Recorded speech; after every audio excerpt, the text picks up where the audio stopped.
For today, in the name of freedom, we take the battle to them.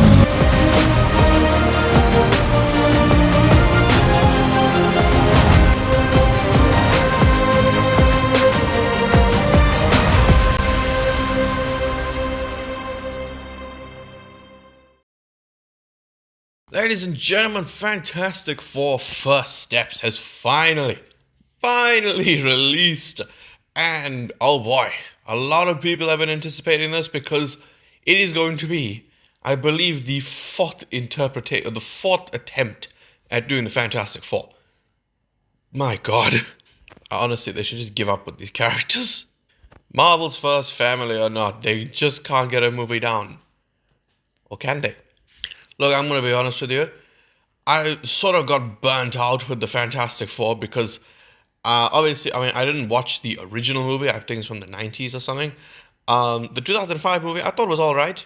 I've warmed up to it a lot since I watched it, but, that was only last year. The Rise of Silver Surfer, I watched beginning of this year, I believe, and I loved that one. I absolutely loved it. I thought it was hilarious. I thought it was so cool. And I honestly didn't really know if this one was going to be able to top it. Quality-wise, of course it was. But in terms of actual enjoyment, was it even going to hold a candle to it? Because I'm going to be honest with you, I didn't really have much excitement going into this, apart from the post-credit scene and how it sets up Avengers Doomsday. Because obviously, they have a lot to do with Avengers Doomsday script-wise. And this is realistically the last movie to set that movie up, because Spider-Man Brand New Day is not going to contribute anything, really. I seriously doubt it. But what did I think of Fantastic Four First Steps? This is freaking amazing. Very much a character-focused movie, just like Thunderbolts. The action is not the focus, neither are the cameos or the nostalgia. Not that I have a problem with them, but, when it's used properly. Now, I had a double whammy this weekend. On Saturday, I watched Superman, and then Sunday, I watched Fantastic Four. Not that it's a competition, but I will, give my thoughts on Superman in the next video. This is obviously more important. So, where do I even start with this? Probably starting with the cast. I think that the cast they chose was great. It really, really was.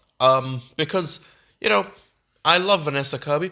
I think that she was going to be awesome as Sue Storm. Joseph Quinn as Human Torch, I thought he was going to be good. I had no faith that he would be better than Chris Evans' version, but, after seeing him in Stranger Things, I'm like, you know what?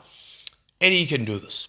Eddie can do this. Like, he was the one person who, when they announced, I guess Vanessa as well, I was like 100% sure, yes, that is phenomenal casting.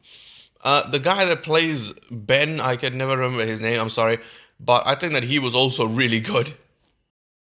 But let's start talking about the characters. So, obviously the leader of the group, Reed Richards. Oh boy, they actually did a great job with it, because normally, whenever you have a character who is known for something, and they don't do that in the movie a lot, people tend to be really upset. Like, in this context, Reed Richards is obviously known for being one of the smartest characters in all of Marvel, right? He is incredibly intelligent. And let's be honest, if he was the one who, got the language from Shalla and everything like that, he could have learned the language in probably an afternoon. But this movie makes it very clear that yes, Reed is very smart, but obviously now that they are dealing with like cosmic beings, with Galactus and everything, he doesn't know what to do. And it doesn't make him feel useless. It's like, I hate to bring it up again, but Superman. Superman is one of the, well, obviously nowadays not really, but, comparatively, he is one of the most overpowered superheroes to ever exist. And people were crapping on this Superman in the trailers and stuff, because they're like, oh my god, Superman is only getting beaten up. Shut up! That's the case here. We know, just like how we know Superman is really strong and powerful, he can still be beaten. And with Reed Richards, you know that he is incredibly intelligent. But obviously there are things that he won't know. And in this movie, you get that sense of hopelessness because they really made you understand that he is smart, he is very intelligent.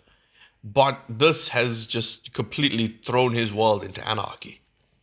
I also think Pedro Pascal did a great job. I'm not really burnt out on the guy because the only things I've seen with him are Gladiator 2 and this movie. I haven't seen anything else with him. I know he's in The Last of Us, but I don't care to watch that.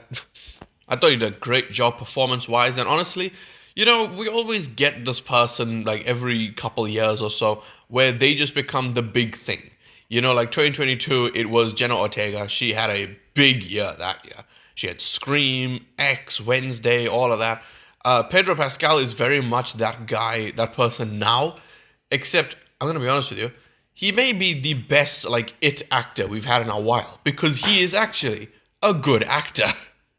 Yeah, I think that he was just so good as Reed, and he wasn't, like, completely, yes, obviously he was serious, but I like the little moment he had with Franklin where he's like, if you are some sort of cosmic monster, I would like you to tell me now, better sooner than later. That's pretty funny. Moving on to Sue Storm, I think that Vanessa Kirby was fantastic. Oh, shit. Anyway, honestly, she may have been the standout of the movie because she had some great moments. The fact that she gives birth in space. She gives birth in freaking space, dude. What the hell?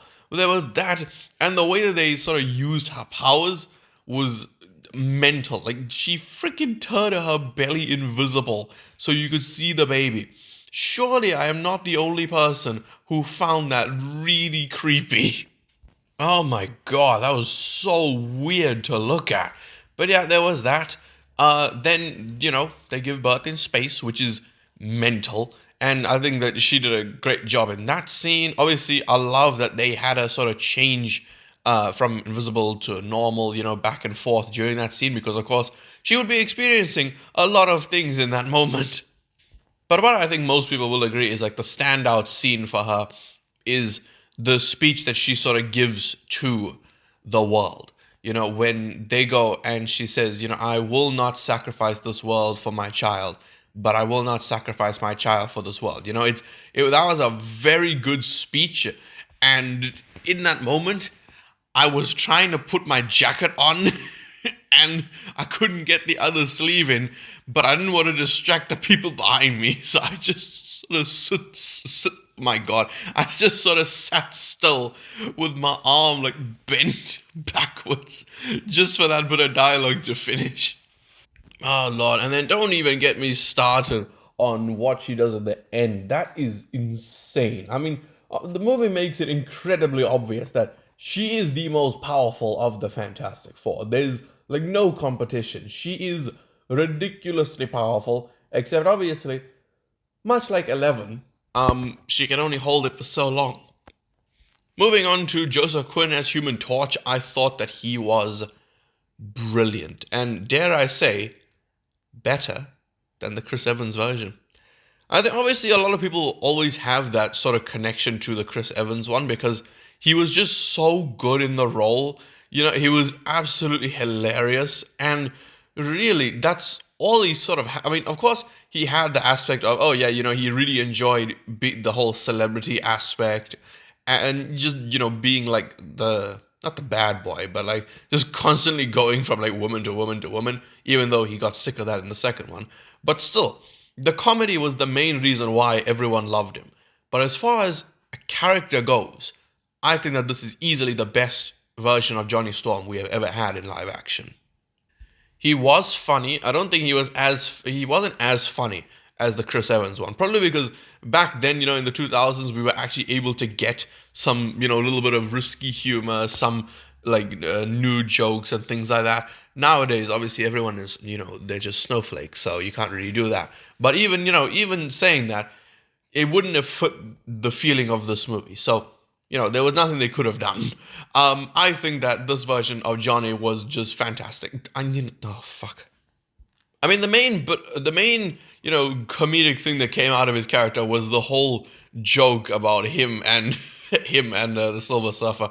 I thought that was freaking hilarious. I don't know why. It's like such like childish humor, but I don't know why I found that so funny. But there was that. Obviously, he, wasn't really butting heads with Reed a lot of the movie, which I did quite like. Even the scene of when he's like, let's talk about the new spacesuits. And Reed is like, yeah, okay, whatever. But then later on, when Reed actually does it, he just is so happy. He just goes and hugs Reed. I love him. Johnny was so good. But the most important thing is that they actually bumped his intelligence in this movie. They make like they show earlier in the movie that he has like samples of the Silver Surfer's language, and then when she's actually talking to him, he's able to translate it and put sentences together and stuff like that. But obviously he can't know every single thing in the language. That's why he says like maybe three sentences in her language and then just goes back to English. But they really buffed his intelligence. He within a couple of months he managed to learn a fair amount of their language, and I thought that was great. And it led to what is, in my opinion, the best scene of the movie, and that is when he starts playing the recordings of all the planets for Shalabal to hear. And honestly, I think what makes the scene so good is, first of all, obviously what actually happens in the scene, but also something that Marvel needs to learn from, and that is to not have serious moments end off with a joke.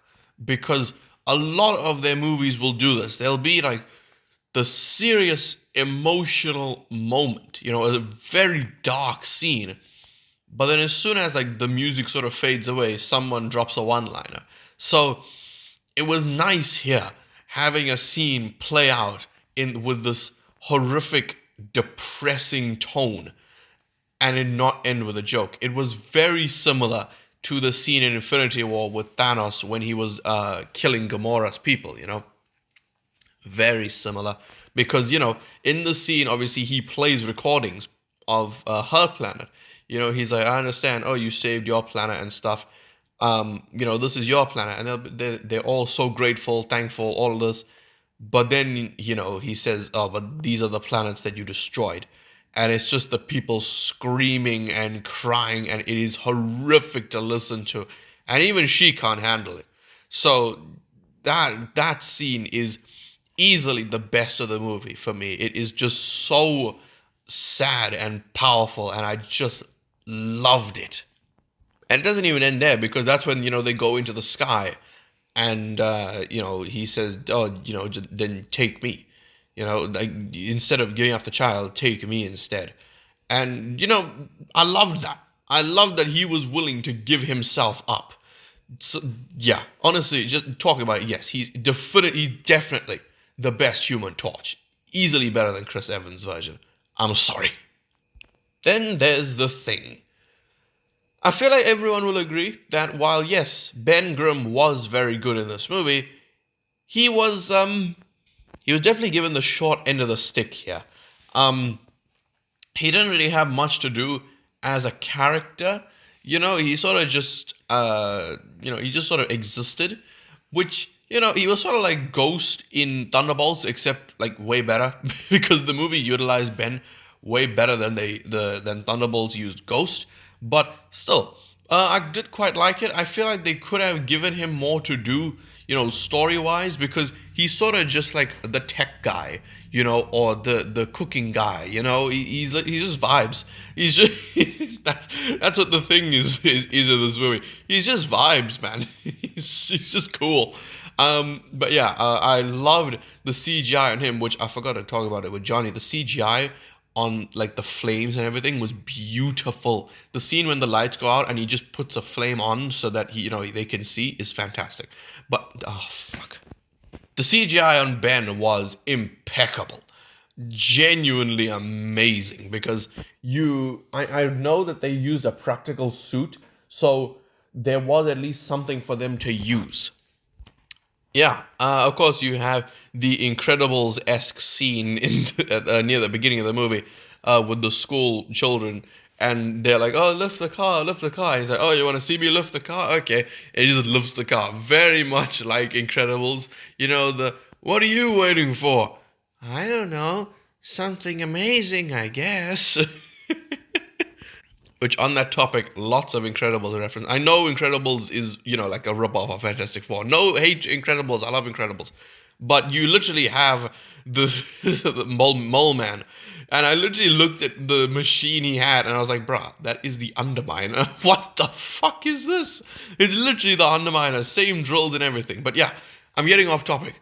I loved Ben. I think that he was awesome. I wish that they had given him more to do with especially with his love interest, which I can understand why they didn't really commit to it, because otherwise it would have been pretty repetitive of the 2005 one with the blind woman, Alicia, I believe her name was. So I can understand why they didn't go like all the way with that. They did have a nice moment, although it was cut short, I feel, towards the end of the movie when they're like, okay, spend your last moments with anyone, someone that you hold close. And he's like, oh, okay, fine, I'll go to you.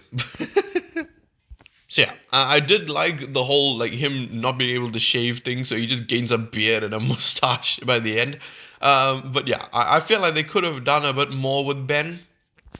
Look, maybe I'm just not used to seeing a happy Ben Grimm. Okay, like I always look at Ben, I'm like, he's always like the one person of the group who's not happy with the powers. I've said it before. That 2005 movie with him are like two of the saddest bits of dialogue in superhero history. Well, not dialogue, but the two scenes. The first one is the ring scene. That shatters my heart every single time I watch that, where he can't pick up the ring. That is so horrifically sad. And then, later when him and Sue are talking and he says, Susie, look at me. You don't know what I'd give to be invisible. I'm like, oh my God. This movie is so cheesy and corny, but the parts with Ben are so sad. So it was really odd seeing just a happy Ben Grimm here. I'm not complaining. I'm just saying that I gotta get used to it. One of the best characters, I think, was Shalla-Bal, Silver Surfer. Look, I know a lot of people were crapping on the Silver Surfer being a female. I don't really understand why. Like, it's in the comics, and unlike the whole She-Hulk thing, Shalla-Bal is actually, a cool character. So, don't come at me with that bullshit. Really, really enjoyed her character here. First of all, the look I thought was great. Certain, like, in a safe for work description, she was very nice looking. Trying to know how to say that without sounding like a perv, but even just the look of the Silver, I thought that she looked so cool, because with Norrin Rad in the original, he looked very chromy. And in some parts, he looked like liquidy. Here, it looks like she is actually silver. Now, obviously, yes, I'm comparing 2025 CGI to CGI from 20 years ago. But still, I think that they did a phenomenal job with her. Her hair literally looked like actual metal. And I loved it. Obviously, there's lots of references to Rise of Silver Surfer in this movie. You of course have Johnny chasing the Silver Surfer. Probably a couple other things that I forgot about but remembered in the moment. But yeah, again, I'm not complaining. I love that movie, so I'm not complaining at all. But I just loved how they handled Shalla-Bal. She was so freaking good.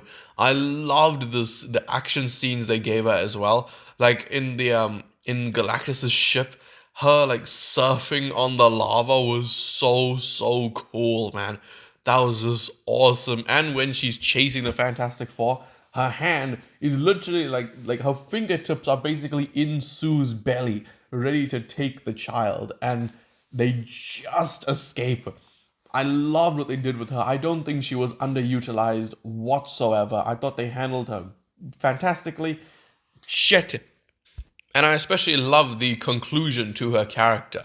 I really, really like that, because obviously throughout the movie, jokes about their fake relationship aside, She spends more time with Johnny Storm than any of the members of the Fantastic Four. So she sees that, he's being genuine. They really want to save the planet. And this is, obviously her listening to all the planets that was destroyed by Galactus. Now she's really getting that change of heart. And I'm going to be honest with you, at the end when Johnny was going to sacrifice himself, and Silver Surfer just knocked him out the way, I was like, oh, shit. Because I honestly thought that she was on Galactus' side. But no, she actually pushed him back, and that was a great conclusion to the character, in my opinion. But Galactus, bro.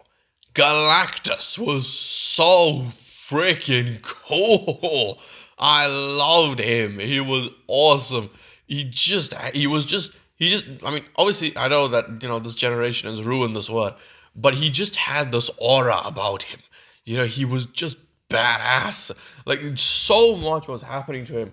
He was having, entire, trucks and trains thrown at him. He was set on fire, and he just doesn't give a shit. He just smirks and just keeps walking. He is so fucking cool. And then, added on top of how awesome he is, he's actually a pretty tragic character. He's not a villain, per se. He's not a, fully bad guy. So in the movie, they explain that he was normal, but he was placed in this position where he just has to, he has this insatiable hunger. So that's why he destroys planets. He has to consume them to, satisfy his hunger. So really, he's just a hungry prisoner, essentially. And the reason why he wants Franklin Richards is because he is powerful enough to replace him. So Galactus can go on to live his life as a normal person. He can be set free, and Franklin can take his place. And honestly, it was really sad when you actually think about it. Very much like Remick in Sinners. Remick, yes, obviously, he's a vampire, so he's a bad guy by default. But he's not evil. I mean, obviously, turning everyone else into vampires was not necessary. But, him wanting Sammy so that he could, be set free, he could see his ancestors, things like that. That made Remick a tragic character. And you understand him. Very much like Galactus in this movie. I thought that they were going to go the G1 Transformers route, where in that movie, Unicron, obviously has damaged Megatron in front of him, and he's like, look, I'll give you a new body if you destroy the Matrix of Leadership, because the Matrix of Leadership is the only thing that can hurt me. And I thought that's what Galactus was going to do. I thought that he wanted Franklin so he could kill him, because Franklin is the only one who could hurt Galactus. So, yeah. Thought that's how it was going, but no, Galactus is actually a tragic character. And honestly, I kind of liked it. But regardless, the CGI on him, flawless. Just the way that he just strutted around the city was fantastic. Oh. And even, the way they defeated him. I honestly... oh, God. Even the way they defeated him, I did not think that there was going to be a satisfying way to defeat Galactus. And, well, in this movie anyway, because I feel like I was with most people thought that this Earth was going to be destroyed or something like that, or they were going to take Franklin to another universe so that Galactus can't get him. So that's what we thought was going to happen. But no, they just threw Galactus to the furthest place in the universe where it'll take him millions of years to come back. Very, very smart. And just on that topic of that whole city thing, I am so happy that they showed the city being evacuated. Because a lot of times in superhero movies, I will say this with Superman as well. The main reason why I was so excited for Superman is because, Superman goes out of his way to save people. All these individual people. Because when was the last time, apart from Thunderbolts, I guess, where you actually saw heroes go out of their way of a world-ending threat to save an individual person in peril? Never. You don't get that in your superhero movies anymore. It's all about, stopping the big threat so the world can't be destroyed. But here, they actually made the effort to evacuate the city. They actually saving people. With most superhero movies, it's like, oh, okay, We can lose this city, we can lose almost half the world. It's fine as long as more than half the world is safe. We saved the Earth, guys. No, here they went out of the way to get the city, evacuated so no one will get hurt. I love that. I think that was great.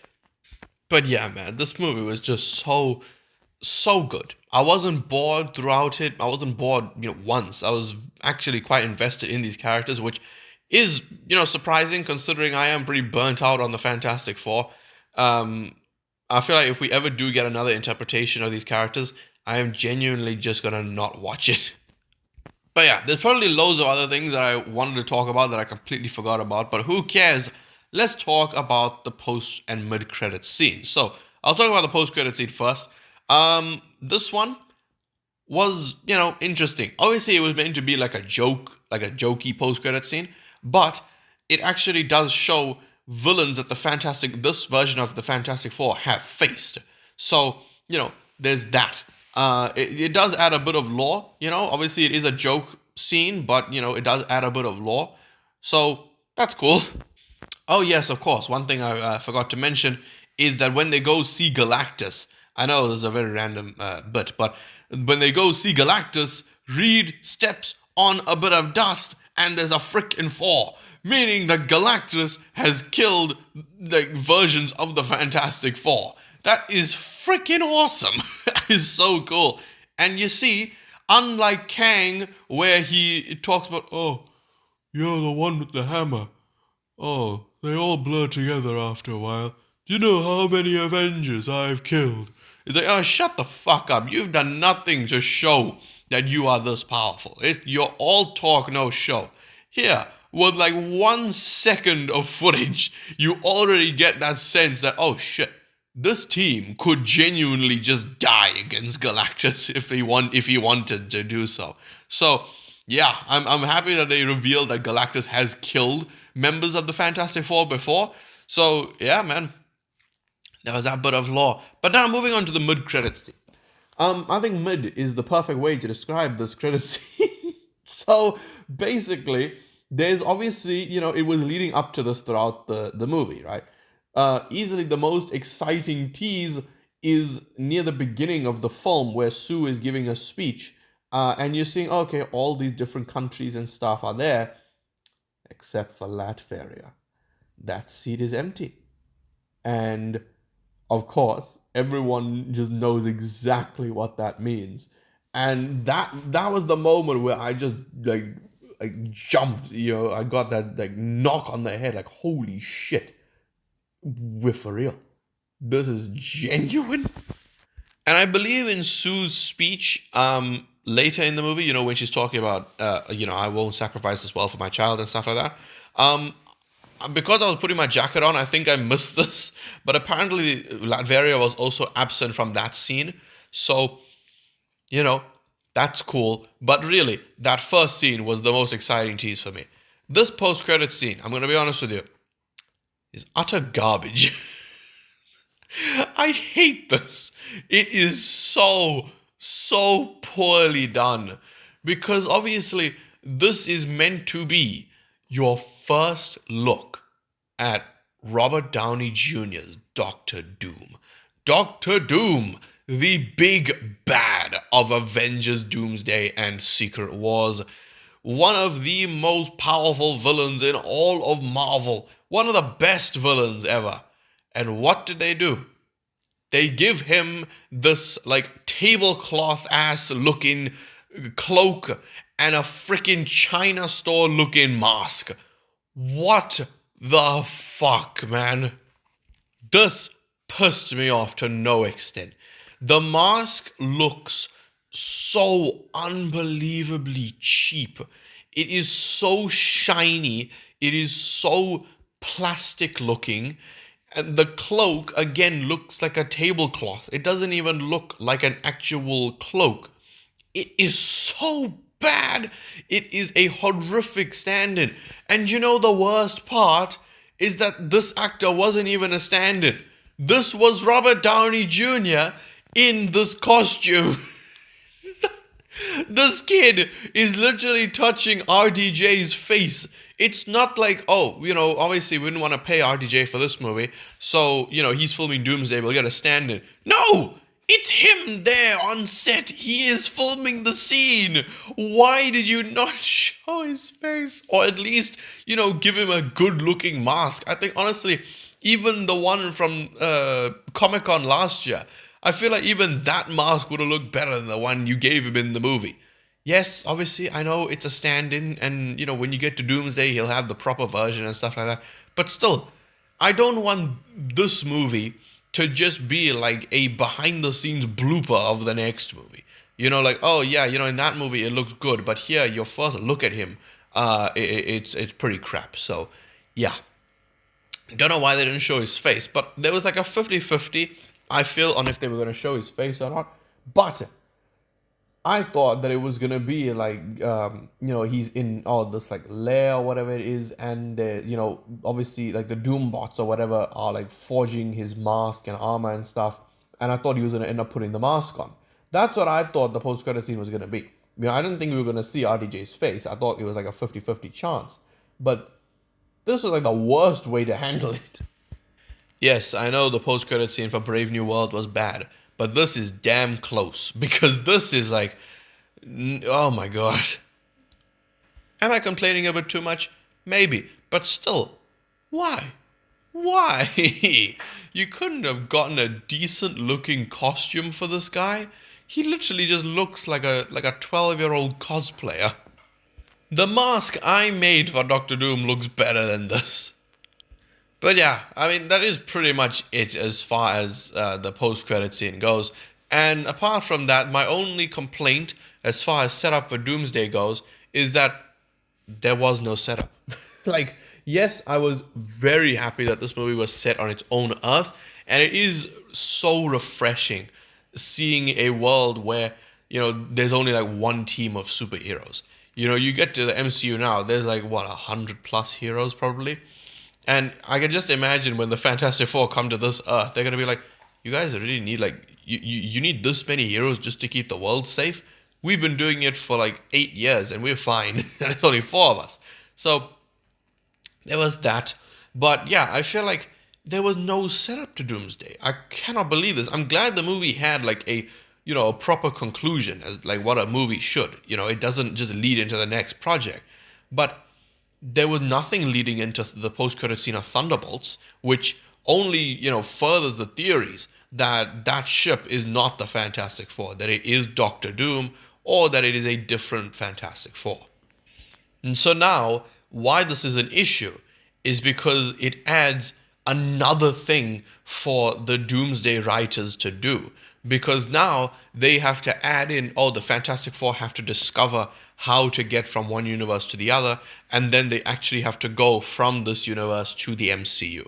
So that's just an extra bit of story that is not needed for Doomsday. That's something you could have set up at the end of this film. Instead of having the freaking like cartoon post-credit scene, you could have had it actually be Reed discovering how to jump from universe to universe. Also, what I think would have been like freaking hilarious is if they just like use the post-credit scenes as like such a cheap way for the for the fans to be happy. Because imagine, right, you saw the tease at the end of Thunderbolts where you're like, oh, okay, the post-credit scene, it shows, okay, so the next Fantastic Four is coming here, next movie is gonna lead into this. But imagine how funny it would be if it's the same, like the post-credit scene of Fantastic Four, which is the next movie, is just the post-credit scene of Thunderbolts, but from the other perspective. I feel like that would be so funny. It's like such a cheap way to do a post-credit scene to link the projects together. But still, I feel like if they did that with Phase 4, just, tease the next project, and then in the next project connected to the previous project, that would have been, at least that would have added some connectivity to it. But still, that I think it would be so funny. But, oh man, it's also going to create a lot of drama because the Fantastic Four in Doomsday will be going to what they think is home, the Baxter Building, when in reality, it's the Watchtower or the Avengers Tower, whatever it's called now. So, yeah, man. But that is... What the fuck? But that is my review of Fantastic Four First Steps. It is, it's heartbreaking that I'm not going to be reviewing another MCU movie or new MCU movie for another year. That is mental. 2025, we got one in February, we got another one 2 months later, and then another one 2 months later. So within half a year, we got 3 Marvel movies. Now we're gonna have to be starved for a whole year. But hey ho, next one is gonna be a freaking banger. Because next up is Spider-Man Brand New Day. We got Spider-Man. We got the Punisher. We're probably gonna have Mr. Negative. I hope that by the end we get a tease for Kingpin or Daredevil or something. But man, I'm excited for that movie. Not because it's connected to Doomsday, but because it's gonna be fucking awesome. So yeah, please let me know what you guys thought of Fantastic Four First Steps. Did you like the movie? Did you like the post-credit scene? Or do you think it was absolute garbage, like how I think?